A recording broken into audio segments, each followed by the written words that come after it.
Everyone, आप देख रहे हैं आपका अपना चैनल लवली टीचर और मैं हूं आपकी दोस्त पवनीत कौर। और जैसा कि हमने पिछले वीडियो में क्लास 6 मैथ्स का chapter number 1 knowing our numbers पढ़ा था, आज के इस वीडियो में हम करेंगे इस चैप्टर के कुछ प्रैक्टिस क्वेश्चंस। तो चलो आज के इस वीडियो को बिना किसी देरी के शुरू करते हैं। तो क्वेश्चन नंबर 1 है, place commas according to Indian number system. Indian number system सुनते ही आपको पूरी सिस्टम याद आ रहा होगा जो मैंने कल की वीडियो में बताया था। उसमें क्या होता है कि इंडियन लोगों को हमने 3 पूरियाँ दी, उसमें से एक आदमी चोर निकला, उसने एक पूरी खा ली और बाकी सबके पेट भरे हुए थे, वो पूरी खा नहीं पाए। तो यहाँ पर पहले 3 पूरियाँ थी, उसके बाद उनके पास 2-2 पूरियाँ हैं। इसका मतलब क्या है, जब हम इंडियन नंबर सिस्टम में किसी भी नंबर के अंदर कॉमास लगाते हैं तो हम पहले तो इस तरफ से शुरू करते हैं, 3 नंबर डिजिट्स पे कॉमा लगाते हैं और उसके बाद 2 डिजिट्स पे कॉमा लगाते हैं। तो इसी सिस्टम पे बेस हम इस नंबर पे हमें कॉमास लगाने हैं।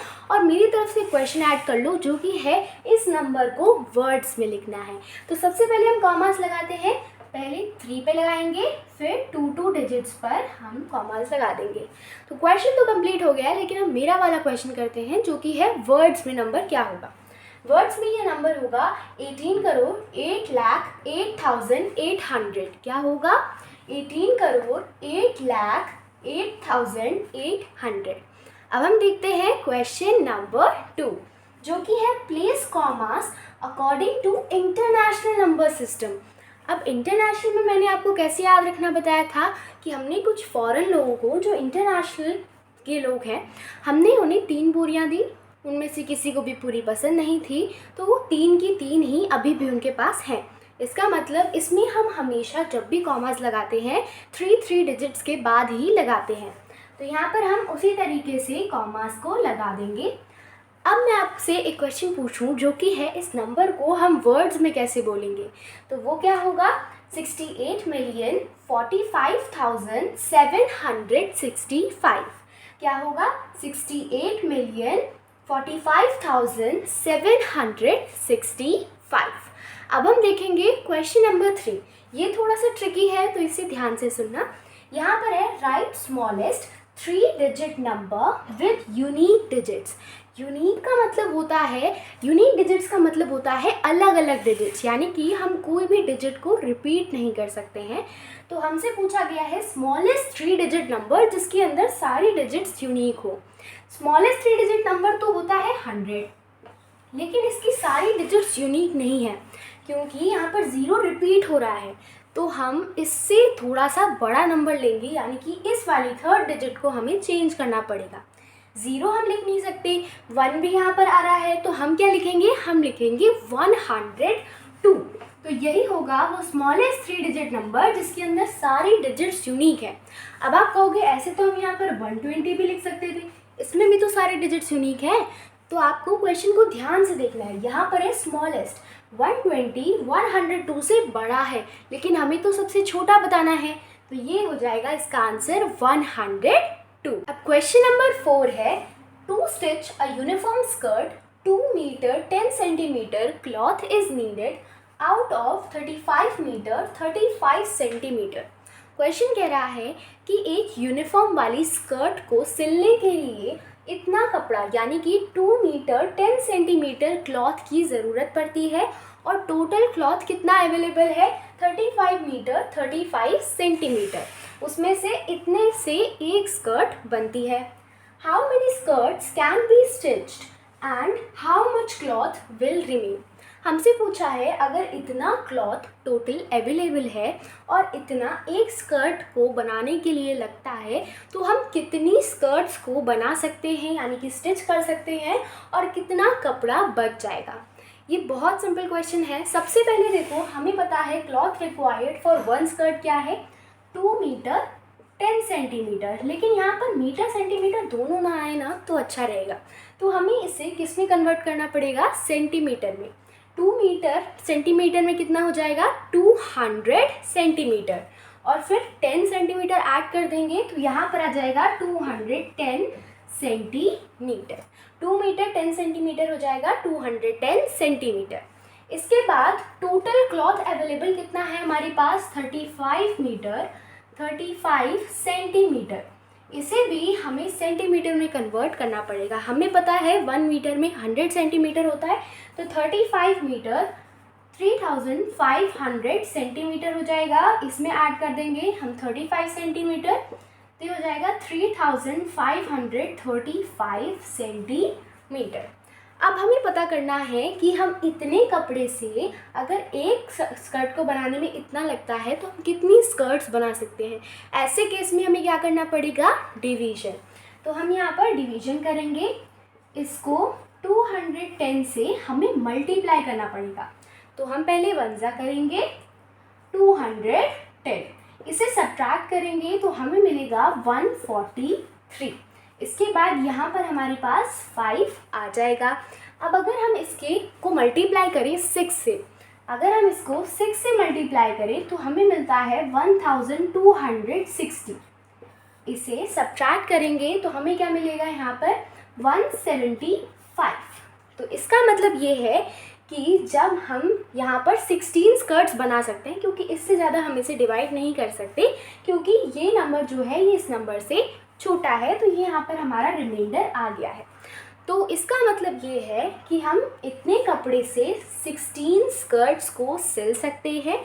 कितनी स्कर्ट्स को सिल सकते हैं, 16 स्कर्ट्स को सिल सकते हैं, और इतना क्लॉथ बच जाएगा। कितना क्लॉथ, ये सेंटीमीटर में है, तो 175 सेंटीमीटर क्लॉथ बच रहा है। इसका मतलब 1 मीटर 75 सेंटीमीटर क्लॉथ बच रहा है। तो यहाँ पर हमने ये क्वेश्चन सॉल्व कर लिया है। आपको भी ये क्वेश्चन इसी तरीके से सॉल्व करना है।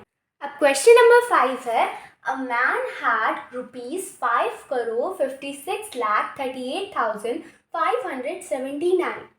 He gave ₹2,86,36,555 to his wife and ₹1,11,11,111 to his daughter and rest to his son.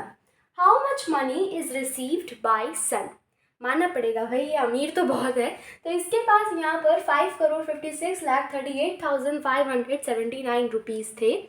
उसमें से इसने 2,86,36,555 अपनी वाइफ को दे दिए, और ₹1,11,11,111 अपनी डॉटर यानी कि अपनी बेटी को दे दिए, और बाकी जितने बचे वो अपने बेटे को दे दिए, यानी कि खुद के पास कुछ नहीं रखा इसने। ठीक है, अब यहाँ पर हमें बताना है कि बेटे को कितने पैसे मिले। बहुत सिंपल क्वेश्चन है। हमें इसमें सबसे पहले क्या करना पड़ेगा, हमें जो इसने डॉटर को दिए और जो वाइफ को दिए उन्हें ऐड करना पड़ेगा, और फिर इसके पास जितने थे उसमें से उसे सब्ट्रैक्ट करना पड़ेगा। तो हमें पता चल जाएगा कि सन को यानी कि बेटे को कितने पैसे मिले। तो इन्हें सबसे पहले ऐड करते हैं, 2,86,36,555 और 1,11,11,111। इन्हें ऐड करेंगे, यहाँ पर 6 6 6 7 4 7 9 3। तो यहाँ पर हमारे पास आ गया है 3,97,47,666। अब हम इसको इसमें से सब्ट्रैक्ट करेंगे, यानी कि 5,56,38,579 में से इसे सब्ट्रैक्ट करेंगे 3,97,47,666। इसे सब्ट्रैक्ट करेंगे तो 9 में से 6 हो गया 3, 7 में से 6 सब्ट्रैक्ट करेंगे तो 1, 5 में से 6 हो नहीं सकता, यहाँ से हम बोरो करेंगे तो ये बन जाएगा 15, तो यहाँ पर आ जाएगा 9, ये बन जाएगा यहाँ पर 7, 7 में से 7 हो जाएगा 0, 3 में से 4 होगा नहीं, यहाँ से हम बोरो लेंगे तो ये हो जाएगा 13, 13 माइनस 4 हो जाएगा अगेन 9, एंड फिर 5 में से 7 फिर से नहीं होगा तो हम यहाँ से बोरो लेंगे तो 15 माइनस 7 हो जाएगा 8, 4 में से 9 फिर से नहीं होगा, यहाँ से बोरो लेंगे तो ये बन जाएगा 14 माइनस 9 हो जाएगा यहाँ पर 5, और 4 माइनस 3 हो जाएगा 1। इसका मतलब बेटे को कितने पैसे मिले, 1,58,90,913। और यही हो गया है हमारा आंसर। यानी कि कहने का मतलब ये है कि क्वेश्चंस तो बहुत ही सिंपल है, बट थोड़ा कैलकुलेशन मिस्टेक का ध्यान रखना। कहीं कहीं छोटी सी भी गलती हो जाती है ना तो पूरा आंसर गलत हो जाता है। इसलिए आपको सारे क्वेश्चंस बहुत ही ध्यान से करने हैं, इसलिए प्रैक्टिस आपको ज़रूर करनी है, इससे आपकी कैलकुलेशन फास्ट हो जाती है। अब हम करेंगे एस्टिमेशन पे बेस्ड क्वेश्चंस। तो क्वेश्चन नंबर 6 है, estimate the sum 395 plus 170 to nearest hundreds. यानी कि हमें इस सम को नियरेस्ट हंड्रेड्स में एस्टिमेट करना है। तो सबसे पहले हमारे पास 395 नियरेस्ट हंड्रेड्स मतलब तीनों डिजिट देखने हैं। आप मुझे बताओ ये 300 के ज़्यादा पास है या फिर 400 के? ये 400 के ज़्यादा पास है, तो ये बन जाएगा 400। अब बचा हमारे पास 170, तीनों डिजिट देखेंगे क्योंकि हंड्रेड्स में एस्टिमेट कर रहे हैं। तो आप मुझे बताओ कि ये 100 के ज़्यादा पास है या फिर 200 के? ये 200 के ज़्यादा पास है, तो ये बन जाएगा 200। हमें सम बताना है, तो 400 प्लस 200 क्या हो जाएगा? 600, और यही हो जाएगा हमारा आंसर। अब हम करेंगे क्वेश्चन नंबर 7। यहाँ पर है estimate the difference 47,029 minus 39,385 to nearest thousands. अब हमें नियरेस्ट थाउजेंड्स में एस्टिमेट करना है। तो सबसे पहले है यहाँ पर 47,029 थाउजेंड्स में है, मतलब 4 डिजिट्स को देखेंगे। तो आप मुझे बताओ कि ये 7,000 के ज़्यादा पास है या फिर 8,000 के? ये 7,000 के ज़्यादा पास है, तो ये बन जाएगा 47,000। अब है हमारे पास 39,385, नियरेस्ट थाउजेंड्स में एस्टिमेट कर रहे हैं, तो 4 डिजिट्स देखेंगे पीछे के। और आप मुझे बताओ कि 9,000 के ज़्यादा पास है या फिर 10,000 के? ये 9,000 के ज़्यादा पास है, तो यहाँ पर हो जाएगा ये 39,000। हमें डिफरेंस बताना है, तो हमें क्या करना है? 47,000 माइनस 39,000, इसे अगर हम सब्ट्रैक्ट करेंगे तो हमें मिलेगा यहाँ पर 8,000, और 8,000 ही है हमारा यहाँ पर आंसर। अब देखते हैं क्वेश्चन नंबर 8। ये थोड़ा सा इजी है। यहाँ पर है estimate the product 658 multiplied by 359 to nearest hundreds. हमें यहाँ पर नियरेस्ट हंड्रेड्स में एस्टिमेट करना है। तो सबसे पहले है यहाँ पर 658, हंड्रेड्स माने तीनों डिजिट। तो ये आप मुझे बताओ ये 600 के ज़्यादा पास है या फिर 700 के? ये 700 के ज़्यादा पास है। हमने एस्टिमेशन बहुत अच्छे से सीखा है इंट्रोडक्शन यानी कि एक्सप्लेनेशन वाली वीडियो में। तो आपको अगर एस्टिमेशन नहीं आता है तो आप वो वीडियो देखो, आपको एस्टिमेशन पूरी तरीके से क्लियर हो जाएगा। अब है यहाँ पर 359, तीनों डिजिट देखेंगे। आप मुझे बताओ कि ये 300 के ज़्यादा पास है या फिर 400 के? ये भी 400 के ज़्यादा पास है। तो हमें यहाँ पर प्रोडक्ट बताना है यानी कि मल्टीप्लिकेशन करना है। तो 700 मल्टीप्लाइड बाय 400 हमें ये बताना है। तो अगर हम इसे मल्टीप्लाई करेंगे तो 7 4 होता है 28, और यहाँ पर है हमारे पास 4 zeros, यानी कि हमारे पास आ गया है 2,80,000। तो इस तरीके से आप एस्टिमेशन के क्वेश्चंस कर सकते हो। अब क्वेश्चन नंबर 9 के अंदर हमें 614 को रोमन न्यूमरल्स में लिखना है। तो हमें पता है कि 500 का सिंबल होता है, 100 का सिंबल होता है, लेकिन 600 का सिंबल नहीं होता। लेकिन अगर हम 500 प्लस 100 करें तो क्या हमें 600 मिल जाएगा? हाँ, बिल्कुल मिल जाएगा। और जब हम रोमन न्यूमरल्स में कोई चीज़ ऐड करते हैं तो हम उसे इस तरफ लिखते हैं, और जब सब्ट्रैक्ट करते हैं तो इस तरफ यानी कि पीछे लिखते हैं। तो यहाँ पर हमें 500 में 100 को ऐड करना है, यानी कि 500 प्लस 100। 500 का सिंबल होता है D और 100 का सिंबल होता है C। मैंने आपको इसे याद करने की भी ट्रिक बताई थी।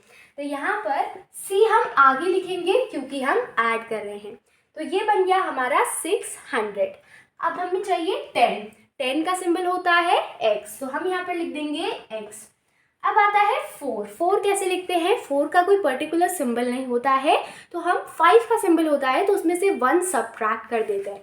तो 5 का सिंबल होता है V, और 1 सब्ट्रैक्ट करने 1 का सिंबल होता है I। सब्ट्रैक्ट करने के लिए पीछे लिखते हैं, तो ये बन जाएगा हमारा 614। अब लास्ट क्वेश्चन है, हमें यहाँ पर 965 को रोमन न्यूमेरल्स में लिखना है। इसके लिए देखो, हमें पता है 900 का कोई पर्टिकुलर सिंबल तो है नहीं, लेकिन 1000 का ज़रूर है। 1000 का होता है m, तो अगर हम 1000 में से 100 माइनस करें तो हमें खुद बेखुद 900 मिल जाएगा। तो हमने यहाँ पर 1000 में से 100 माइनस कर दिया।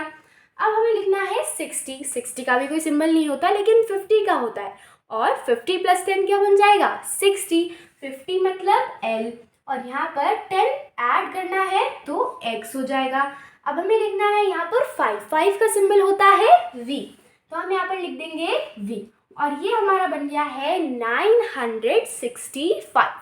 तो इसी के साथ हमारी आज की वीडियो होती है समाप्त, जिसमें हमने बहुत अच्छी प्रैक्टिस क्वेश्चंस करी। अब आपके लिए एक प्यारा सा होमवर्क। आपको क्या करना है, आपको अपनी बुक ओपन करनी है, जो भी आपके पास है, साइड बुक, NCERT, जो भी आपको सॉल्व करनी है उसे खोलो, उसके क्वेश्चंस को सॉल्व करो, और आपका ये चैप्टर स्ट्रॉन्ग होने से कोई नहीं रोक सकता। तो अगर आपको ये वीडियो अच्छी लगी हो तो इस वीडियो को लाइक करना, चैनल पे नहीं तो चैनल को सब्सक्राइब करना, और इस वीडियो को शेयर भी करना। ओके, बाय बाय, मिलते हैं अगले एपिसोड में।